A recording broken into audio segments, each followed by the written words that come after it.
hugely privileged and thankful for having had the opportunity to be here for so long. Tim Loughton. Madam Deputy Speaker, it's a great pleasure to follow my honourable friend, the member for Wimbledon, who has been my good friend for many years before he became my honourable friend, and our long-standing shared interest in his wife. She's watching. Perhaps not the appropriate thing to say with his daughter and my goddaughter in the gallery now, but we've been chums for a long time. Now, I have to admit, Madam Deputy Speaker, unlike many other honourable colleagues, I have had no hugs in the last few days. Oh. That may be because I've been in the mountain kingdom of Lesotho, far away from this place, watching the incredible events of the last few days unfurl, and so I was able to get back here early in time to join this last hurrah, to be able to vote on something, goodness knows what it was just now, and to be able to speak in this valedictory debate. It's interesting about Lesotho, which many honourable friends may not have been to, but the former Prime Minister was earlier speaking about the importance of defending democracy. And there is a small, close Commonwealth country friend of this country who absolutely, the respect and love they showed for this House and the Speaker of the Lesotho Parliament said to me that whenever he is vexed by something, by procedure or what they should do, he always turns to the House of Commons. It is a different end of the planet and another hemisphere, but so many people around the world look to this place, and what we do here matters beyond our walls here, or beyond our shores, or beyond our constituencies, and it's really important we should all remember that. So I apologise, Madam Deputy Speaker, if I look slightly dishevelled and below par today, but I spent the last 20 hours on a series of planes to get back here today. Now, I'm not going to give any anecdotes. Earlier, people promised anecdotes about various trips. I'm not going to talk about going to Syria with the now member for Rochdale, good grief, or going to Yemen with Keith Vaz, or going to Greenland with the other Deputy Speaker who's in the chair just now, so it's probably just as well. But in my now 27 years that you, Madam Deputy Speaker, and I have served in this House, 2 life sentences, as my wife constantly remind me. We have seen great events over those years, some better than others. We have seen the Iraq War, we have seen the financial crash, we have seen Brexit, we've seen COVID, we have seen the transition of monarchs as well.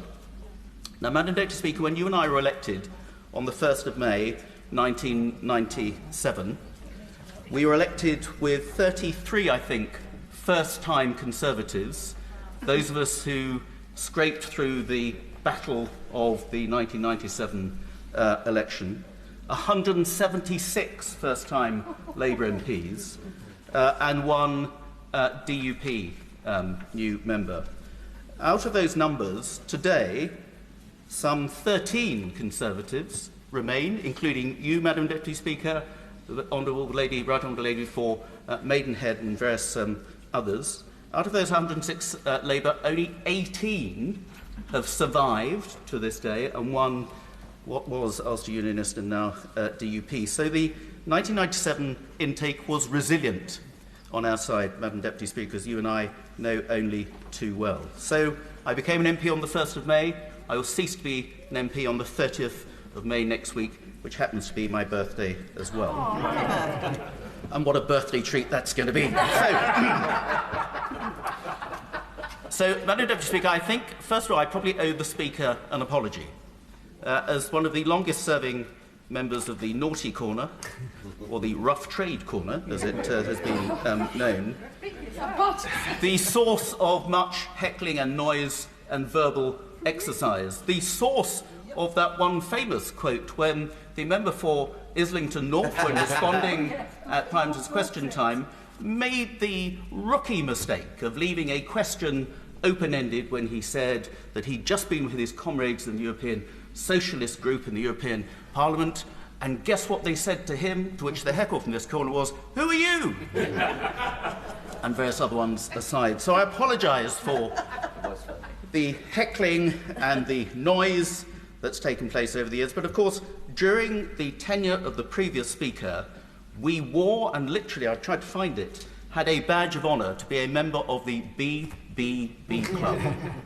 The, I hope this is an Erskine May, Bollocked by Burko Club, of which there was a league table in the Sunday Times to run a story of those of us who were upbraided by the Speaker on the most occasions. And it certainly was a badge of honour, and thank goodness that things have moved on and the quality of the chair has improved hugely in the last few years. So, fired by jelly babies in this corner, good banter and good camaraderie, I do hope, and I should leave a little note, that whoever occupies the naughty corner, be it on that side or this side after the election, upholds the best traditions that we have tried to uphold.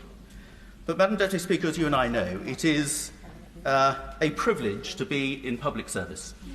It is a privilege to be a Member of Parliament, a privilege to serve this House, a privilege to serve as a minister for those of us who've been given the opportunity for however fleeting a time, a privilege to serve on select committees. And I think the select committees, of which I've been the Deputy Chairman of the Home Affairs Select Committee for 10 years now, is one of the great strengths of this House. The Home Affairs Select Committee that was described by Quentin Letts as probably the best committee in Westminster. So in response to my honourable friend from Norwich in dealing with Quentin Letts, I had the great advantage because when I first arrived, and he was a sketch writer, I think, on the Telegraph, he and I were often mistaken for each other. In those days, certainly, we looked quite similar. So when he wrote up any references to me, they were usually prefaced by the Adonis-like Tim Loughton, or the epitome of charm and handsomeness, or whatever. So try looking like people who write the columns rather than others that are written about in the columns. But the greatest privilege, Madam Deputy Speaker, is of course to serve one's constituents. And as the Right Honourable Lady from Maidenhead said, and others have echoed, the reference point of being an MP should first and last be our constituents, because their problems are our nation's problems, and we need to understand those problems to provide the solutions for all of our country. Now, as many of us know, and goodness knows it can be the case this time round, it's something of a lottery as to the seat for which one is selected. And indeed, the Honourable Lady for Maidenhead was going to be the candidate in East Worthing and Shoreham, because they rather preferred her to me in the shortlist, but then she got selected for Maidenhead, and so the way was clear. But for me, Sussex was where I was born, where I grew up, where I went to school, and the constituency was a constituency where my relatives lived and my father went to school. To have that sort of connection with your constituency is particularly special, and many other colleagues today have pointed that out. So it's been a joy to represent the best county in the United Kingdom as its Member of Parliament for 27 years. And I'm grateful to my constituents in a completely unchanged for boundaries constituency who have had the foresight to re-elect me and elect me in 7 elections. Back in 1992, where I pitched my tent in the Soviet Republic of Sheffield Brightside, alas, I narrowly lost on the day by 22,500 votes due to the inclement weather. But we've all been through that. So I want to thank my constituents, first of all. And like everybody else, I want to thank my staff, starting with Fiona Chadwick, who I inherited in 1997, who'd worked for Terence Higgins from Worthing, who'd worked for MPs in the House of Commons back into the 1980s. She was part of the coven, as it was called, down in the basement here. Great expertise, and still works for me part-time today. To Kari Sargent, who's worked with me and run my office since 2015. To Justine, to India, to Ellie, to Lisa, and others in my office. I only employ women. I know my place. They run a very efficient office. But I have employed a number of researchers over the years, many of whom have gone on to greater things. Some of them have become millionaires. Some of them have become ministers for the Cabinet Office. With disgracefully larger majorities than I have in my own constituency, as the member for Brentwood Anonga will testify to here today. So I thank all my staff, the many researchers and others who've worked for me over the years. I've never actually had to sack anybody, which is quite a surprise, isn't it? The member for Brentford. And I thank, like everybody else, all the staff in this House who make this place tick. I'm not going to read them all out. I'm certainly not going to mention the bar staff that seem to get the biggest cheer from all my colleagues who've mentioned them, but they are the unsung heroes who make democracy work and tick so that we can do our job. I thank my civil servants in my time at the Department for Education. The secret of having good civil servants is to have happy hour. So at 6 o'clock, the drinks cabinet in my office was always open for those members of private office who were still around. I don't think you'll be allowed to do that these days, but it worked really well. And if you had a particularly difficult subject, you wanted a civil servant to have a meeting with you on, you invited them during happy hour, gave them a very large gin and tonic, and you always got your way. That is what good government is actually about.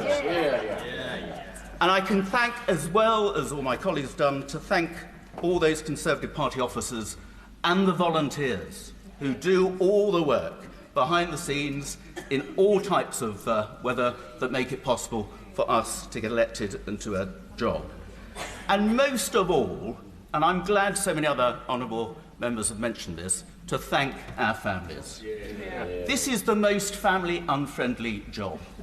It was a particular irony for me, having been Shadow Children's Minister for 8 years and then Children's Minister, that my job did not enable me to be as good a father as I would like to have been. And when I was first elected in 1997, my son Hector was under 3. Freya, the gobby one, to whom the member for Wimbledon is the godfather, was just 1, and Tilly was minus 6 months when I was first elected. And we give up so much, but our families give up so much more to enable us to do our job. So many other members and the honourable lady who started this debate from Camberwell and Peckham said that this place has changed a lot and that it's changed for the better. And I agree. Back in 1997 when we came in, I remember the security chat, the security briefing we were given was 5 minutes with the police officer who gave us our locker key and said, right, Mr. Loughton, you better put your name on everything because crime happens in this place as well, you know. That was the entirety of the security briefing. The only other briefing we got was a very nice 20-minute video from then Betty Boothroyd with wonderful vistas of the river and the palace. That was all the preparation that we had. Things have moved on greatly, I'm glad to say, in that time. In those days, we had all-night sittings. The best place to sleep was under the tables in the strangers' dining room. Fortunately, those have got. In the first Finance Bill committee I was in with the honourable member for Bognor Regis, we had to keep the business going until 5 o'clock in the morning, and so he and I spent several hours reading out the southern train timetables between Worthing and Bognor Regis and related matters in order to keep that committee going. That sort of thing was a bit silly and doesn't happen anymore, so things have got better. And can I echo also the words of my right honourable friend from Maidenhead, who said, don't want to go back into opposition. We were elected in 1997, Madam Deputy Speaker. Only on the 1st of May last year were we in government for longer than we had been in opposition for 13 long years before it, and government is better. So can I end by just urging future governments on a couple of issues on which I feel strongly. I've championed the cause, I hope, of children and young people, and particularly disadvantaged children in the care system. My work as Children's Minister on reforming children in care regulations and on adoption, although I was surprised to read in the former Prime Minister, now Foreign Secretary's biography that the whole work on adoption was actually his idea and only started after I'd left office, but hey, that's politics. But we should never forget that children and young people are 20% of the population, but 100% of our future, and we lose sight of that at our peril. And we have not done enough on children's social care, and it is a false economy not to be doing it as early as possible and not to be working on prevention rather than have to firefight the symptoms of the neglect, which is why the Best Start in Life programme, championed by my honourable friend for South Northamptonshire, that first 1,001 days in which I've been so involved, is so important because it's life-changing if you actually deal with children and their parents at the beginning of their life, not later in life. Future governments need to remember that. So the work we did on child sexual exploitation on those early years is really important. There's one piece of unfinished business, Madam Deputy Speaker, my private member's bill, which I'm very proud, and I have a copy here, I always carry it around, civil partnerships, marriages and deaths. That enabled now more than 25,000 couples to have a opposite-sex civil partnership since 2019. It's enabled people getting married to have the names of their mothers on their marriage certificate, something that hadn't happened since 1837. It was brought home to me. That may seem a little thing, but I got a wonderful letter from somebody I've never met before, whose daughter had just got married in Bath, in the same church where he and his late wife had got married. And he said, we were able to put his late wife's name on the marriage certificate, and that made such a difference that she was actually there, although she wasn't there physically as well. But the bit of unfinished business is clause 4, giving powers to coroners to investigate stillbirths. As vital and as important now as it was when it became law back in 2019 that the government should get on with it and issue the regulations. And I do urge the next government to treat that as a priority. So the job has changed. The job, I think, has got harder. 3 people have been murdered in my time here: Joe Cox, David Amos, and the police officer Keith Palmer. Social media has made our job harder. It's divided society. It's promoted hate and the cancel culture. But those of us who work here, those of us who work together across the chamber, across committees, across all party groups, we all share the devotion to public service, to making the lives of our constituents and our nation better, regardless of party difference. So I will continue to work with friends across the political divide on other platforms outside of Parliament. And so after 47 years as a party activist, I joined at the age of 15. After 8 elections, 12 years on the front bench, I hope, Madam Deputy Speaker, that I made a bit of a difference in legislation here. I made a bit of a difference to my constituents, and that I've gained a bit of respect for what I've tried to do. And my final point is there is an old adage that poses the question, the conundrum, in fact. What is the difference between knowledge and wisdom? Knowledge is knowing that a tomato is a fruit, not a vegetable. But wisdom is knowing not to put a tomato in a fruit salad. This place is full of knowledge. But I think we've also seen today, Madam Deputy Speaker, that we are losing a lot of wisdom from this chamber. And that is a great sadness for various colleagues moving on for whatever reason. But this is a source of wisdom. And when we use that wisdom wisely and with consensus and across the floor of this House, we can and we have achieved great things, and I'm glad to have played, and proud, a small part in that. Yeah. Mark Mayers. Thank you, Madam Deputy Speaker. And after 14 years, I still haven't worked out how to write